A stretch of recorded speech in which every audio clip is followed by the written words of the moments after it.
Would you say that being stubborn is a good or bad trait?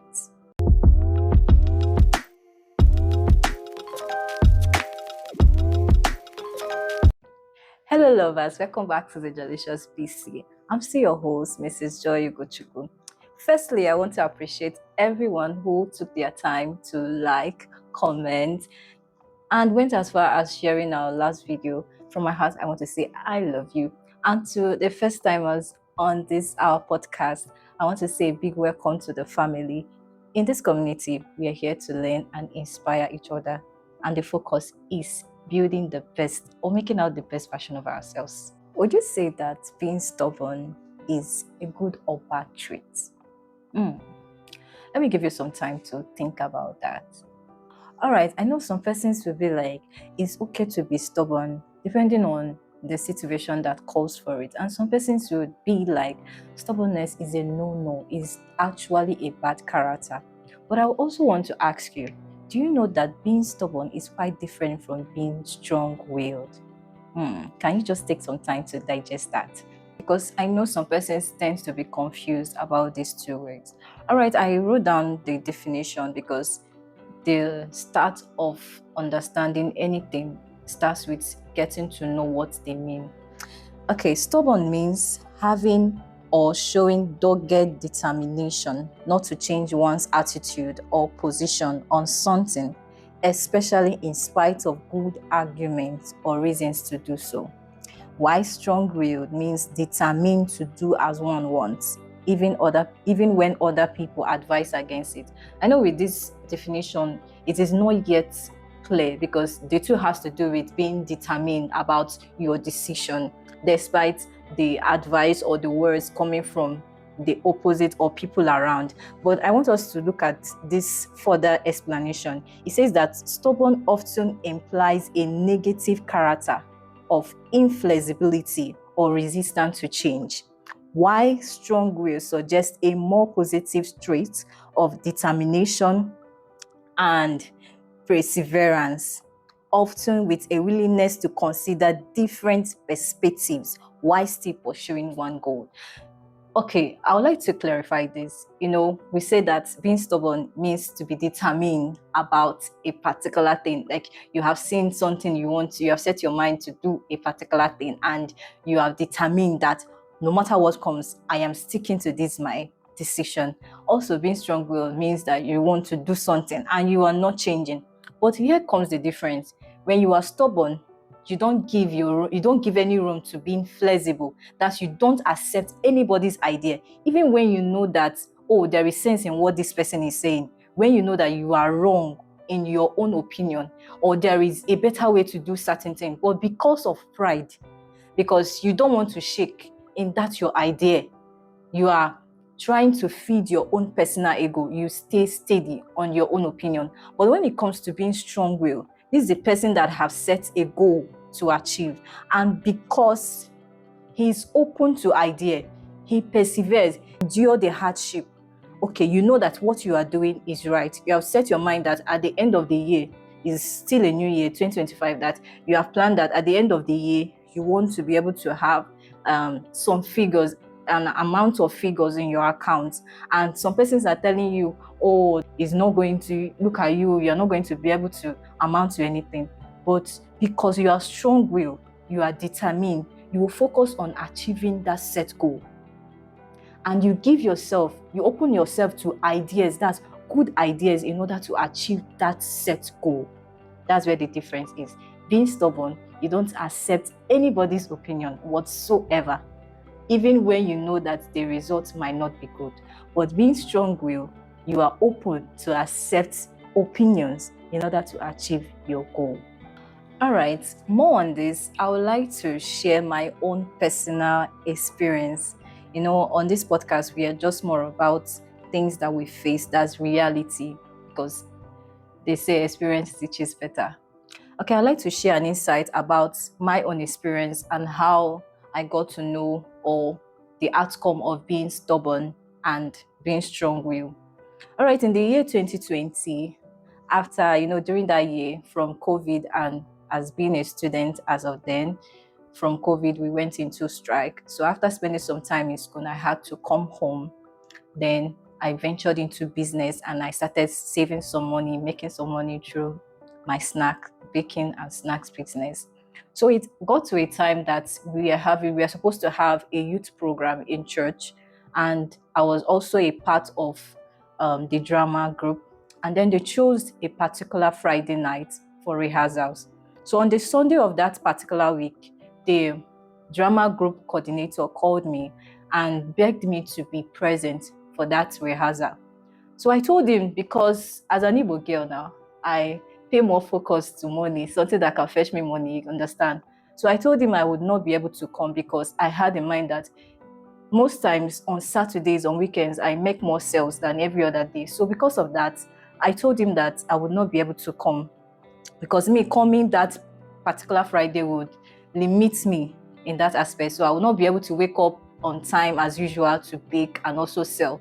So he kept on begging and asking me to just try. So I actually accepted. Then on the particular day, on that Friday, I called him that afternoon to, because I had this feeling that, are you sure this rehearsal will hold? So I called him to confirm if we are still having that rehearsal that particular Friday night. So I called him and he said yes, that I should try and be in church on time. I said no problem. Usually, being a sales girl in my brother's shop, I get more money make more profits from his shop and as well from my sales of snacks and drinks. So normally I close very late from his shop, but because of that promise, or because of agreeing to be present that very Friday night, I decided to close on time. I closed very early. I went home with all the money I had, both from the sales of my brothers, from my brother's shop, and my own personal savings. And that same day, my brother bought a new phone for me, and I've not been able to pay for the phone. So I went, to watch the phone in church. I went with my new phone, with the phone I was using, and my Nokia Touch. That's 3 phones inside my bag, with all the money I made that day, because I didn't have time to, count the money and take down the account. So I just decided to just carry everything and go to church, then take out time to do that while we wait for the rehearsal. So before I could finish up, then get to church, it was already around that kind 9 past 9 in the night.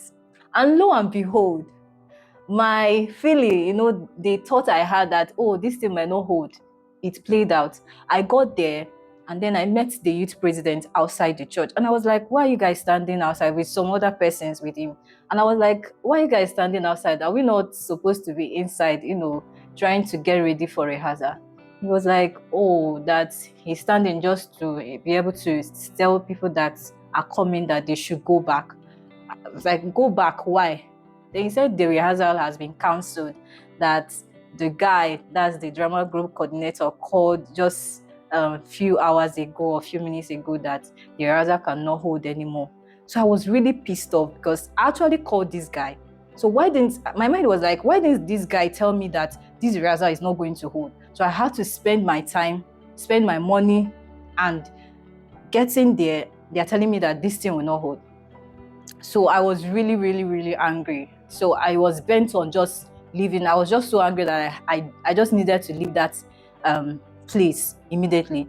So being that my place was kind of a bit far, did I say a bit far? Very far from church, because it takes like 30 minutes or 1 hour to get to church. The youth president begged me and some other person, they had to beg me that I should just stay back, that even themselves, that their house are a bit close by, that they want to stay back, because at that season, the environment was very, very rowdy. We hear about armed robbery and the rest. So he begged me and asked me that I should just stay back, maybe even if it's because of my business, because I told him about my business and the sacrifice I had to make to be there. He said, why not just stay back? Then very early in the morning, I will even wake you up so that you can go home. You can still meet up with your business and everything. But I insisted. I said, no, I have to go. So before he kept begging, but I just turned out of anger and left. So I came out on the road thinking I would get a vehicle, but getting on the road, I didn't see any vehicles. So I had to trek. Normally, at that point, I had this feeling of just, since I just got to the junction, I can just go back to the church. But I refused because something was fighting inside of me. I'm going to leave you guys to be able to pin out the reason why I refused to go back. So I continued. I decided to trek. So something that would have taken me like maybe 45 minutes because there were shortcuts, but I know it was already late, so I had to take the longer route. So I walked down. Initially, everywhere was bright from church, and I saw some persons walking down the road. So I was a bit confident, and I was like, yes, it's better for me to go home than just to stay back there. So half of the journey gone, I got to a particular place. This place was totally dark, and normally that part of the road is, let's say, I've heard of bad things happening there, but I felt like, oh, I'm a child of God, nothing can happen to me. So I was just kind of confident, nonsense confidence. So I kept on walking, and then I saw a bright torchlight pointing my way. So I felt like, oh, last, it's just going to be in like vigilantes. So I was like, if they ask me where I'm coming from, I'll show them my Bible and tell them where I'm coming from. So I was even more at peace, thinking that I'm going to meet vigilantes. So I kept on walking. But getting to that particular spot, this guy put off his torchlight, and he was like, when he approached me, he was like, fine girl, why are you walking along this road by this time of the night? And at that point, I was thinking, okay, I've gotten around some minutes to 10 or close to 10 o'clock in the night. So it was quite late. So I started telling my story. Oh, that I went to church and blah, blah, blah, that I have my Bible inside my bag. I was even trying to bring out my Bible. The next thing was that I saw another guy coming from the dark end. Then the other guy, another person was coming from. At that point, I just knew that something is about to happen at that point. But I just maintained my calmness. So the guy was like, one of them, the one in front, that's the first guy I met at that point, started laughing. The next thing I received from the other end was a hot slap. Before I could even ask myself, what is happening? I received another slap. Wait, on my two sides, the two sides of my ears were hot with slap. So at that point, they started dragging my bag. My mind was like, I can't lose this bag at this point, because remember, I had 3 phones inside that bag and all my earnings at that particular day. And some days, just from my snacks business and the drinks, I have nothing less than 10,000 naira. And from my brother's shop, I can make a profit in a day like 10,000, even more. So I don't even know the particular amount because the money was so much. I have not been able to count them. My phones were there. And I was like, God, I can't lose this thing. This is my sweat. So I insisted. I held on to my bag. I said, they were like, leave this bag. And I said, no, I'm not going to let go of this bag. So I kept holding on to this bag like my life depended on it. And inside my heart, I was crying. I said, God, please save me from this. And as I was still struggling with this bag, the next thing was the other guy, I just felt this sharp pain in my hands. But my focus was not just there. My focus was just on my bag. This bag is not going to leave my hands. So I held on to it. So the guy started abusing me, like with words, like, that I'm mad, are you stupid? What's wrong with you? Let's go. So they drew my bag. At that point, the hand got torn and he snatched, but I grabbed it immediately. I didn't know where my confidence or my strength came from. I dragged the bag from his hands immediately. He was like surprised. The next thing, they slapped me again. The other guy continued with what he was doing. I knew that something was just happening with my hands, but I didn't know how bad or what was even happening because I was just looking at the guy facing me directly with my bag. So I snatched it. He looked and he said, this girl is stupid though. Like, he continued with his word. Then he tried it. He told me, give me your bag. I said, no, I'm not giving you this bag. It is my own. Then the next thing, he dragged it again forcefully. This time he was able to get the bag and then he rolled. I pursued him.